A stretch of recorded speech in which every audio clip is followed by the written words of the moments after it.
The stationery shop of Tehran. हाल ही में मैंने इस पुस्तक को पढ़ा था। ये बहुत प्यारी पुस्तक है, आप इसे पढ़ सकते हैं। जैसे कि अगर कहीं भी किसी भी देश में या किसी भी समाज में अगर एक जो वार चल रहा है, वहाँ पर बहुत सारी टर्मोइल या पीपल्स हैं, तो वहाँ की पूरी सोसाइटी, पूरी के पूरे अगर बड़े परिवार देख सकते हैं, बहुत सारे रिश्ते जिसमें प्रेम भी शामिल है, दो लोगों का जो है, जो हो सकता था या जिनका था, बहुत सारी चीज़ें तबाह हो जाती है। तो वैसे ही ये कुछ स्टोरी है। इसका जो परिदृश्य ये ऐसा है कि स्टोरी में जो प्रोटैगनिस्ट है, मेल एंड फीमेल है। मेल जो रहता है वो मान के उसकी ये रहती है कि वो आने वाले टाइम में दुनिया बदल कर रख देगा। एंड जो फीमेल प्रोटैगनिस्ट हैं, उनके जो फादर साहब होते हैं, उन दोनों बेटियों, जो उनकी जो प्रोटैगनिस्ट है फीमेल है, वो दो बहनें होती हैं। तो उनका ये मानना रहता है कि आगे जाकर साइंटिस्ट बनेगी, जैसे कि मैडम क्यूरी की तरह। तो इस तरीके से था। तो इनकी जो कहानी होती है एक बुक स्टोर में स्टार्ट होती है। अब ये भी देख सकते हैं कि अगर कोई प्रेम प्रसंग बुक स्टोर में किसी ऐसी जगह पे शुरू हो रही है तो कितनी प्यारी होगी।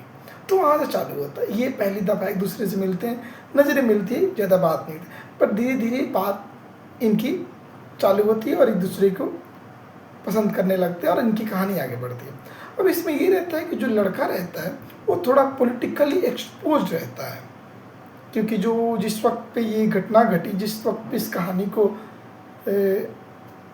तैयार हो रही थी, उस वक्त पे तेहरान में, जो कि ईरान का है, तो ईरान में वहाँ पे डेमोक्रेसी और जो साथ जो किंग थे उनके बीच में टसल चल रही थी। तो जो मेरा लड़का था, लड़का डेमोक्रेसी को सपोर्ट करते थे और जो लड़की के पिता थे वो भी डेमोक्रेसी को सपोर्ट करते थे। इसमें ये थी, लड़का ज़्यादा पॉलिटिकली एक्सपोज था और इस पे लगा रहता था कुछ काम करने के लिए। तो इनकी आपस की बातें चलती रहती है और इसमें ये रहता है कि बातें धीरे धीरे बढ़कर इनकी एंगेजमेंट हो जाती है। देन इसके बाद शादी की बातें चलती है। अब जब जब इतनी टर्मोइल चलते रहता है तो लड़का जो रहता है वो कहीं जाकर छिप जाता है, पॉलिटिकली एक्सपोज होने से बचने के लिए, गिरफ्त में आने से बचने के लिए। इनके बीच में लेटर्स के थ्रू अपनी बातों का एक्सचेंज होता है और जो लेटर इन दोनों को देता कौन है? जो बुक स्टोर के ओनर होते हैं वो देते हैं, जो मिस्टर असलम होते हैं वो देते हैं। अब इन देने के बीच में ऐसा वाक़या होता है कि जिस जगह पे इन दोनों को मिलना था, उसके बाद जो जाकर इनकी शादी होने वाली थी रजिस्टर करके, तो जो मिस्टर असलम होते हैं वो इनकी लेटर्स में जगह का नाम चेंज कर देते हैं जहाँ पे मिलना होता है। जिससे लड़का किसी दूसरे जगह पे, लड़की किसी दूसरे जगह पे, और ये मिल नहीं पाते हैं। इस तरीके से ये कहानी चलती रहती है। और जब नहीं मिल पाते हैं तो इनकी जो माँ होती है, लड़की की माँ, उनमें काफ़ी इनका योगदान होता है, क्योंकि जो लड़की की माँ है और जो मिस्टर असलम है, ये एक दूसरे से प्रेम करते थे। और जो लड़की होती है, लड़की की माँ, वो नहीं चाहती थी कि उसका बेटा लड़की से शादी करे। जो उसकी माँ है, सी वांटेड टू कि उसका जो लड़का है उसके पसंद की लड़की से शादी करे।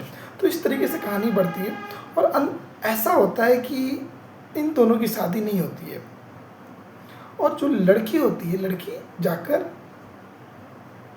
फॉरेन में शिफ्ट हो जाती है, एक यूनिवर्सिटी में शिफ्ट हो जाती है, जो अपने पिता के कहने पर किया आगे की पढ़ाई की जाएगी, आपने साइंटिस्ट बनना है इसके लिए। तो अब इनकी कहानी लगभग यहाँ पर ख़त्म हो जाती है। बट जो एक इनका दोस्त रहता है, लड़की का दोस्त और लड़की का बेस्ट कॉमन फ्रेंड जहांगीर, उनके थ्रू एक दूसरे की जानकारियाँ इकट्ठी होती है, मिलती जुलती रहती है और इनकी बहन भी साथ में वहाँ पढ़ती रहती है।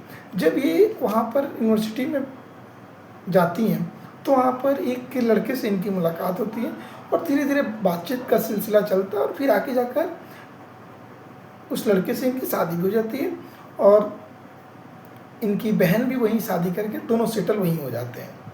अब ऐसे धीरे धीरे करके इनकी अपनी जीवन काल चल रही थी। लगभग 60 साल के बाद ये एक हॉस्पिटल में जाती हैं अपने पति के साथ मेडिकल चेकअप कराने के लिए, और वहीं पर ऐसे ही टहलती तो एक जगह देखती हैं वहाँ पर एक बुक स्टोर है जहाँ पर पेन है, पेंसिल्स हैं, इस तरह के स्टेशनरी का सामान बिकता था। तो वहाँ पर ये जाती हैं। तो वहाँ पर जाती हैं तो जो लड़की हैं, इनके जो पहले प्रेमी थे, उनके लड़के वहाँ पे रहते हैं।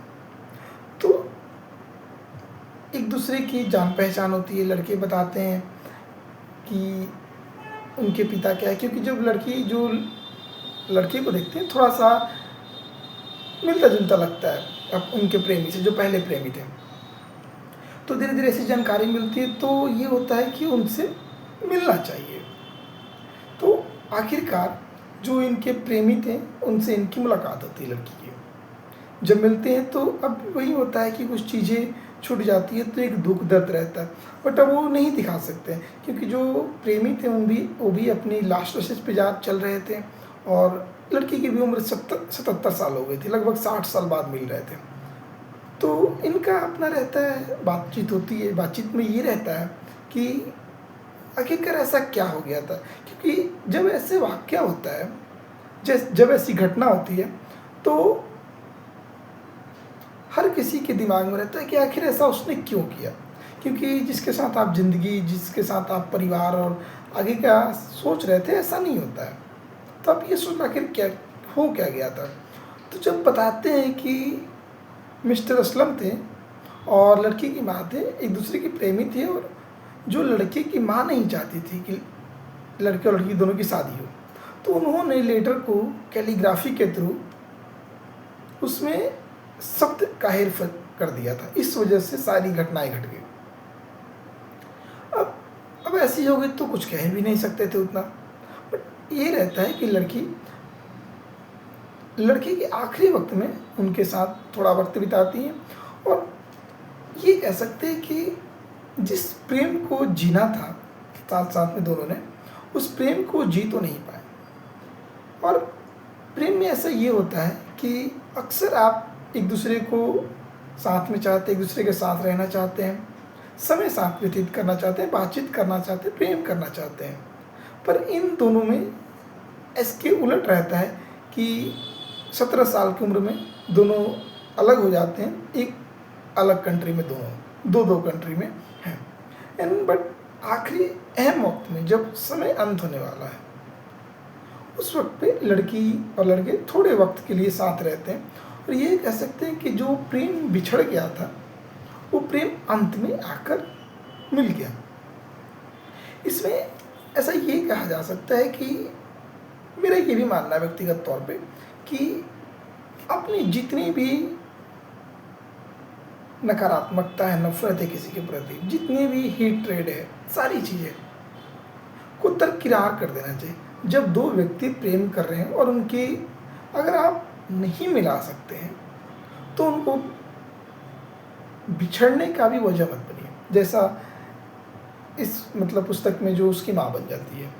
तो ये ज़रूरी है कि अगर प्रेम में आप सहयोग नहीं कर सकते तो आप उसको कुछ मत कीजिए, बट अदरवाइज अगर कहीं ऐसी पॉसिबिलिटी है तो आप उस प्रेम को संपन्न होने में सहयोग कीजिए। तो ये बड़ी प्यारी पुस्तक है, आप भी पढ़िए, मज़ा आएगा, और पढ़कर बताइए। धन्यवाद।